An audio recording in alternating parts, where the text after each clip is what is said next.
অন্যান্য নবীকে আল্লাহ হায়াতের জিন্দেগি দিয়েছেন বেশি, লম্বা লম্বা হায়াত আমার আল্লাহ দান করেছেন। কিন্তু আল্লাহ তাআলা এই উম্মত বড় দামি উম্মত, যদি লম্বা হায়াত দেয় তো লম্বা হায়াতের মধ্যে তো ইবাদত করতে হবে, বসে বসে তো কাটানো যাবে না। 200 বছর 300 বছর কি ইবাদতে কাটাবে না ঘুমায়া থাকবে? বলেন, ইবাদত করা লাগবে। আল্লাহ বলেন, আমি আমার নবীর উম্মতকে আমি আল্লাহ কষ্ট দিব না, লম্বা হায়াত দিয়া কষ্ট দিতে চাই না। আমি আল্লাহ ছোট্ট হায়াত দিলাম, আমার নবীর উম্মতকে আমি ছোট হায়াত দান করলাম, যাতে লম্বা সময় কষ্ট করতে না হয়। অল্প আমল করবে, আমি আল্লাহ তাআলা তাদের বেনিফিট বাড়ায় দিব। এরে আল্লাহর বান্দা, কেমন বেনিফিট আল্লাহ বাড়ায় দিয়েছে একটু ভালো করে শোনো রে মুমিন। আল্লাহ তাআলা এই উম্মতের কেমন দাম দিয়েছেন, রহমতের ছোঁয়ার কারণে উম্মতের কত দাম। এরে আল্লাহর বান্দা, 60-70 বছরের জিন্দেগি, 60 বছরের জিন্দেগির মধ্যে আল্লাহর বান্দা কষ্ট করবে না, না এত লম্বা সময় কষ্ট করবে। বন্ধুর দোকানে আপনি কাজ করার জন্য সন্তানকে দিয়েছেন, বন্ধু আপনার সন্তানকে দিয়া সারাদিন কষ্ট করাবে, সহ্য হবে না। আল্লাহ ডাক দিয়া বলেন, ও পয়গম্বর, আপনার উম্মতের জন্মগ্রহণ করার পরে 15 বছরের আমল নামাকে আমি আল্লাহ বেকসুর করে দিলাম, এতে কোনো গুনাহ লেখা হবে না। এই 15 বছর গুনাহ ছাড়া তার পার হয়ে যাবে। আরো আসতে বলেন, हकीकत से तू दुनिया बेखबर है, दुनिया की नुमाइश पर नजर है, नमी गोयम के अज दुनिया जुदा बाश बहर करे के बाशी बा खुदा बाश, चिस्ते दुनिया अज खुदा गाफिल बुदान निकमा আশুক নকরাহ ফরজিন্দজা। আল্লাহ আরো কেমন সহজ করে দিলেন, কেমন সহজ করে দিয়েছেন আমার মালিক। 15 বছর গুনাহ ছাড়া পার হয়ে গেল। আল্লাহ তাআলা এবার নবীর জানায় দেন, পয়গম্বর, আপনার উম্মত যে সময়টুকু ঘুমায় থাকবে সেই সময়টুকু আমি আল্লাহ মাফ করে দিলাম। আর জোরে বলেন, 15 বছরের জিন্দেগি আর ঘুমের জিন্দেগি যদি বাদ দেন আর কয়দিন থাকে? ও আল্লাহর বান্দা, আল্লাহ তাআলা এই উম্মতকে আরো কত সুযোগ সুবিধা আল্লাহ বাড়ায় দিলেন। রহমতের ছোঁয়ায় কি দাম বাড়ায় দিল এই উম্মতের, ভালো করে শোনো রে উম্মত। আল্লাহর নবী রাহমাতুল লিল আলামিন বলেন, মান সাল্লাল ইশা ফি জামাআ ফাকান্নামা কামাল লাইলা নিসফা, যেই বান্দা এশারের নামাজ জামাতের সাথে আদায় করলো, ওই বান্দা যেন অর্ধ রাত্র দাঁড়ায় দাঁড়ায় ইবাদত করলো। আর জোরে বলেন। এবার রাহমাতুল লিল আলামিন বলেন, যেই বান্দা এশারের নামাজ জামাতের সাথে আদায় করলো, এশারের নামাজ আদায় করিয়া সারা রাত বান্দা ঘুমায় রইল, তাহাজ্জুদ পড়ে নাই ঠিক, কিন্তু ফজরের সময় উঠে গেছে। ফজরের আজান শুনিয়া আল্লাহর বান্দা ফজরের নামাজ জামাতের সাথে আদায় করেছে। ওয়ামান সাল্লাস সুবহা, যেই বান্দা ফজরের নামাজটা ফি জামাআ জামাতের সাথে আদায় করলো, ফাকান্নামা কামাল লাইলা কুল্লা, ওই বান্দা যেন সারা রাত্র দাঁড়ায় দাঁড়ায় ইবাদত করলো। ভালো করে শোনো রে মুমিন, সারা রাত্র যেটা মাপ সেটাও হয়ে গেল ইবাদত। আরো কত সুযোগ সুবিধা আল্লাহ বাড়ায় দেন। আল্লাহর নবী রাহমাতুল লিল আলামিন বলেন, যেই বান্দা রমজানুল মুবারকে 30টা অথবা 29টা রোজা আদায় করলো, 29টা করলো 30টার সমান, 30টা করলেও 30টা রোজা আদায় করিয়া বান্দা 30টা রোজা আদায় করার পর ও আল্লাহর বান্দারা শাওয়ালের রোজা আদায় করলো। এরে আল্লাহর বান্দা, যদি কোনো আল্লাহর বান্দা মান সামা রমাজান সুম্মা আতবাহু সিত্তাম মিন শাওয়াল, রমজানের রোজা আদায় করলো, 30টা রোজা আদায় হয়ে গেল। ওরে বান্দা, 30 দোকানে 60 দিন হয়ে গেল।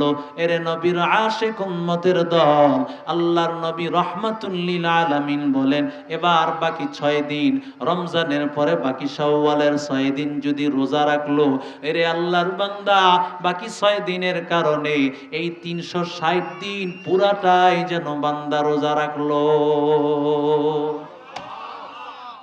ইয়া ইলাহি তু মেরা মাবুদ হ্যায়, ইয়া ইলাহি তু মেরা মাশুক হ্যায়, ইয়া ইলাহি তু মেরা गफ्फार है, या इलाही तू मेरा सत्तार है, या इलाही मुझसे मुझको दूर कर, ताकि देखो मुझ में तुझको एक नजर, हर तमन्ना दिल से रुखसत हो गई, अब तो आजा अब तो खलवत हो गई, बुजुर्गी की नहीं हमको जरूरत, गुलाम अपना बना ले ऐ खुदाया। এবার ভালো করে শুনো রে মুমিন, সারা বছর খাওয়ার পরেও বান্দা রমজানের 30টা রোজা রেখেছো, শাওয়ালের 6টা রোজা রেখেছো, এই 36টা অথবা 35টা রোজা রাখার কারণে বান্দা সারা বছরে যেন তুমি পানাহার করে খাবার খাইয়াও যেন তুমি রোজার সওয়াব পেয়ে গেলা। সুবহানাল্লাহর আওয়াজ হয় নাই? সারা বছর রাত্রবেলা ঘুমাইয়াও ইবাদতের সওয়াব এশা এবং ফজরের কারণে আল্লাহর বান্দা, কেমন নবীর ছোঁয়া পেয়ে আমরা এত দামি হয়েছি, কেমন নবীর ছোঁয়া পেয়ে রে বান্দা। এরে নবীর আশিক উম্মতের দল, রহমতের ছোঁয়া ছাড়া কেউ দামি হতে পারে না। রহমতের ছোঁয়া পাইলির মালিক আল্লাহ তাআলার রহমতের ছোঁয়া যেই বান্দা পাবে, ওই বান্দা যদি ফকির হয়, যদি বান্দা বৃদ্ধ হয়, ওই ফকির বান্দা বৃদ্ধ বান্দাকে বাদশা বানায় দেন কে? আরো জোরে বলেন। বাদশা মানে টাকার বাদশা না, মুকুটহীন সম্রাট। আমাদের আল্লামা আহমদ শফি রহমতুল্লাহি আলাইহি মুকুটহীন সম্রাট, আল্লাহ তাকে মুকুটহীন সম্রাট বানিয়েছিলেন রে বান্দা। এরে আল্লাহর বান্দা, আজকে তো কত মানুষের আল্লাহওয়ালাদের বিরুদ্ধে লাগে। দেখেন না, কয়েকদিন আগে এক সাংবাদিক পীর সাহেব চরমনায়ের বিরুদ্ধে এক সংবাদ প্রচারণা করলো, কেটে ছেটে সংবাদ প্রচারণা করলো। পীর সাহেব চরমনায় বলেছেন শুধু কোরআন দিয়ে দেশ চলবে না।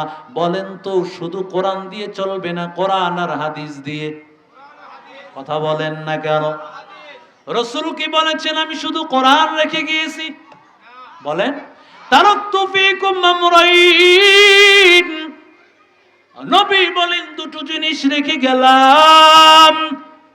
1 নম্বর কিতাব আল্লাহ ওয়া সুন্নাতা রাসূলি, 1 নম্বর আল্লাহর কোরআন, 2 নম্বর পয়গম্বরের হাদিস চোরের দলেরা যারা নাকি বলে কোরআন দিয়ে আমরা দেশকে চালাবো, কোরআন দিয়ে দেশকে চালাবো, হাদিস মানতে চায় না, আসলে ওই চোরের দলেরা আহলে কোরআন লেবাসদারীরাই, ওরাই পীর সাহেবের বিরুদ্ধে মামলা করেছে। ওদের মামলায় কিছু আসে যায় না, বরং আল্লাহওয়ালাদের হেফাজতের জিম্মাদারি কার? নারায়ে তাকবীর। সভাপতি সাহেবের আগমন, আল্লাহর ওলির আগমন, আল্লামা আবু তাহের জিহাদি সাহেবের আগমন। নারায়ে তাকবীর। আলহামদুলিল্লাহ, আমার শায়েখ চলে আসছে, আমাকে স্নেহ করে। যখন আল্লাহ ওয়ালাদের সোহবত যখন হয়, তখন আল্লাহ তাদেরকে দামি বানায় দেন। ঠিক কিনা জোরে বলে? ইয়া আইয়ুহাল্লাযীনা আমানুত্তাকুল্লাহ ওয়া কুনু মা'আস সাদিকিন।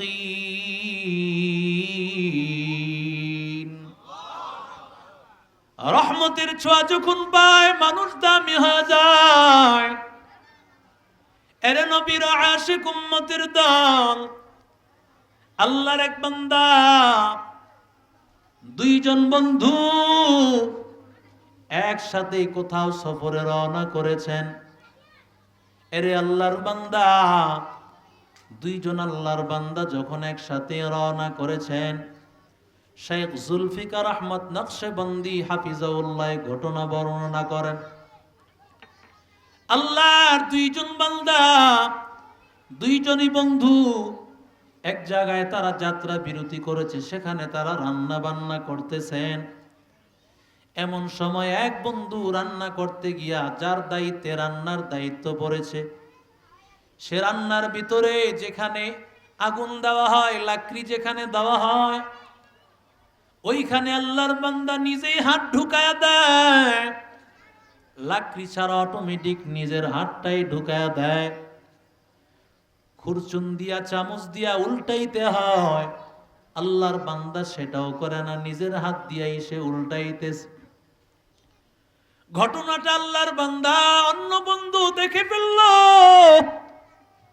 আল্লাহর বান্দা অবস্থা দেখিয়া ডাক দিয়া বলে, বন্ধু তুই কি ওলি হয়ে গেলে নাকি? আল্লাহর ওলি হয়ে গেলে নাকি? আল্লাহর কুতুব হয়ে গেলে নাকি?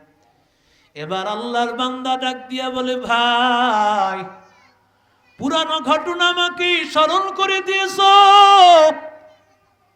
আজ থেকে অনেক বছর আগে আমি একজন জমিদারের সন্তান ছিলাম। এমন কোনো খারাপ কাজ ছিল না, আমি করতাম না। টাকা পাইলে অনেক মানুষ খারাপ হয়ে যায়, টাকার কারণে নেশা খায়, নারীর পিছনে ঘোরে। যেই নারী দেখতাম ওর সাথে আমি রাত্র কাটাইতে চাইতাম। ও আল্লাহর বান্দারা, আমার কাছে এমন ভাবে একজন নারীর খবর আসলো যে একজন নারী মহিলা মাদ্রাসায় পড়াশোনা করে। ওই মহিলা মাদ্রাসায় পড়াশোনা করে ওই নারী দেখতে নাকি অত্যন্ত সুন্দরী, লাবণ্যময়, রূপসী একজন নারী। কিন্তু সে তাকে দেখবে কিভাবে? পর্দার আড়ালে তো দেখা যায় না, বোরকাবৃত অবস্থায় দেখার কোনো সুযোগ নাই।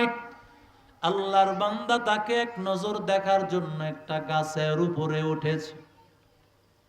গাছের উপরে উঠেছে তাকে দেখার জন্য। হুজুর চলে আসছে, আলহামদুলিল্লাহ। আমাদের মুফতি ফেরদৌসুর রহমান সাহেব বারাকাল্লাহু ফি হায়াতি, হুজুর ইনশাআল্লাহ অত্যন্ত গুরুত্বপূর্ণ আলোচনা করবেন। আল্লাহ তাআলার অনেক বড় বড় কুতুবরা ইনশাআল্লাহ অপেক্ষা করতেছেন, তারা আপনাদেরকে বরকত দিবেন। আল্লাহ তাআলা আমাদেরকে কবুল করে নেন। আল্লাহ ওয়ালাদের দোয়া নিয়ে যেন আমরা যেতে পারি, আল্লাহ আমাদেরকে তৌফিক দান করেন। ওয়া আখির দাওয়ানা আলহামদুলিল্লাহি রাব্বিল আলামিন। আসসালামু আলাইকুম ওয়া রাহমাতুল্লাহি ওয়া বারাকাতুহু।